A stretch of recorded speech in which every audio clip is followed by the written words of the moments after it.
আসসালামু আলাইকুম, কেমন আছেন সবাই? আশা করি কাছে দূরে যে যেখান থেকে আমার ভিডিওটি দেখছেন আল্লাহর অশেষ রহমতে ভালো আছেন। আজকে আপনাদের সামনে একেবারে সহজ এবং সোজা সাপটা একটা রেসিপি নিয়ে চলে আসছি, কিন্তু খেতে অসম্ভব মজা। আপনারা এই নিয়মে যদি মাছটা রান্না করেন তাহলে কিন্তু এতটা মজা লাগে, এক পদেই কিন্তু অনেকটা ভাত খাওয়া হয়ে যায়।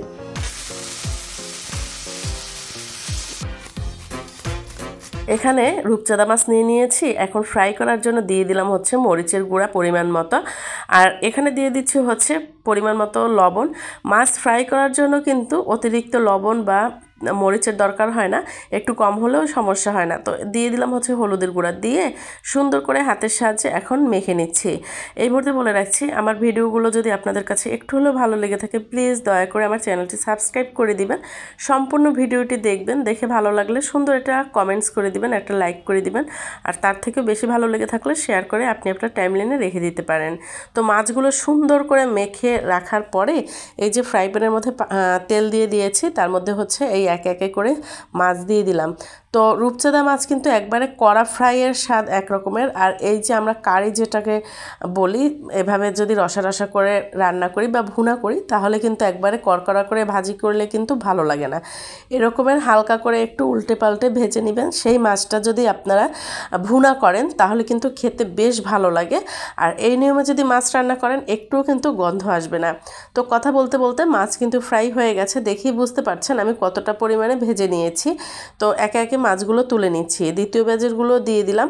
আপনারা এভাবে মাছ ফ্রাই করবেন। অনেকে আছে মাছটা একবারে কড়কড়া করে ভাজি করে তারপরে হচ্ছে ভুনা করতে পছন্দ করে, বাট তাদের জন্য বলছি আপনারা একবার হলো এভাবে ট্রাই করবেন, দেখবেন অনেক ভালো লাগবে খেতে।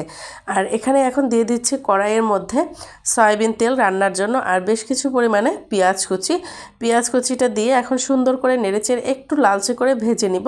পেঁয়াজটা যদি হালকা এরকমের করে লালচে ভেজে নেওয়া হয় তাহলে কিন্তু ফ্লেভারটা অনেক সুন্দর আসে। তো পেঁয়াজ যখন দেখতে পাচ্ছেন লালচে হয়ে গেছে, অল্প একটু পরিমাণে পানি অ্যাড করে দিচ্ছি, আর এখন রান্নার রেগুলার মশলাগুলো দিয়ে দিচ্ছি। আদা বাটা হাফ চামচ, জিরা বাটা হাফ চামচ, আর রসুন বাটা হাফ চামচ, পরিমাণ মতো লবণ, আর স্বাদ মতো হচ্ছে মরিচের গুঁড়া। আপনারা যেরকম ঝাল খান সেভাবে কমিয়ে বাড়িয়েও নিতে পারেন। আর দিয়ে দিচ্ছি হচ্ছে খুবই সামান্য পরিমাণে হলুদের গুঁড়া। তো এই মশলাগুলো সব দিয়ে এখন সুন্দর করে কষিয়ে নিতে হবে। আপনারা মশলাটা যত সুন্দর কষাবেন আপনার রান্না কিন্তু ততটা পারফেক্ট, ততটা সুস্বাদু হবে। আর এই যে দেখতে পাচ্ছেন মশলাটা কিন্তু খুব সুন্দরভাবে কষানো হয়ে গেছে, একবারে তেল বের হয়ে আসছে। তো কথা বলতে বলতে আমি আরও কিছুটা সময় এভাবে নেড়ে চেড়ে কষিয়ে নিব। মশলা কষানোর উপরে কিন্তু মশলার যে কাঁচা একটা গন্ধ সেটা একেবারেই থাকে না। আপনারা এভাবে রান্না করবেন আর এভাবে বাসায় ট্রাই করবেন, দেখবেন অনেক ভালো লাগে খেতে। তো কথা বলতে বলতে কিন্তু আমার আসলেই মশলাটা একবারে পারফেক্টভাবে কষানো কমপ্লিট হয়ে গেছে। দেখতে পাচ্ছেন একবারে তেলটা কিন্তু সুন্দর বের হয়ে আসছে। এখন অল্প একটু পরিমাণে পানি এর মধ্যে অ্যাড করে দিব, দেখতে পাচ্ছেন। আর এই পানিটা দিয়েও কিন্তু আমি মশলাটা আবার দ্বিতীয়বারের মতো কষিয়ে নিব। তো আমার কাছে মশলা কষানোর উপরেই মনে হয় যে রান্নার স্বাদ অনেকটা বেড়ে যায়। আশা করছি আপনাদের কাছে রেসিপিটি বা ভিডিওটি অনেক ভালো লাগছে। যদি এই মুহূর্তে আমার ভিডিওটি কেউ দেখে থাকেন প্লিজ আমার চ্যানেলটি সাবস্ক্রাইব করে দিবেন। ফেসবুক পেজ থেকে দেখে থাকলে পেজটি ফলো দিয়ে সাথেই থাকবেন। আর এই কথা বলতে বলতে কিন্তু আমি দ্বিতীয়বারের মতো কষিয়ে নিয়েছি। এখন হচ্ছে মাছ দিয়ে দিব, যার কারণে ঝোলের যে পরিমাণের পানিটা সেটা দিয়ে দিয়েছি। যখন পানিটা ফুটে উঠবে তখন হচ্ছে একে একে করে মাছগুলো দিয়ে দিতে হবে। আর আমার ভিডিওটি ভালো লাগলে প্লিজ শেয়ার করে টাইমলাইনে রেখে দিতে পারেন, সুন্দর একটা কমেন্টস করবেন। আপনাদের একটা কমেন্টস কিন্তু আমাকে অনেকটা উৎসাহ দেয় নতুন আরও একটি ভিডিও তৈরি করার জন্য।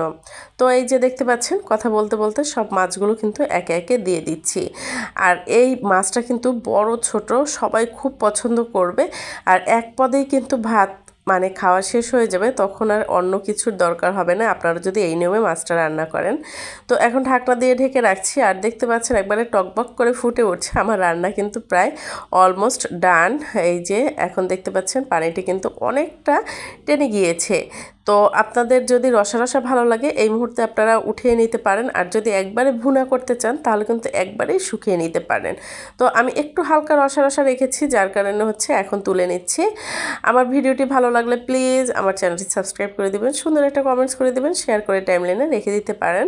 আশা করি আপনাদের কাছে রেসিপিটি ভালো লেগেছে, আর দেখেই বুঝতে পারছেন কালারটা কতটা সুন্দর। আর এখানে কিন্তু আমি তুলে নিচ্ছি, দেখেই বুঝতে পারছেন কালারটা যেরকম সুন্দর, খেতেও কিন্তু অসম্ভব মজা ছিল। আল্লাহ হাফেজ।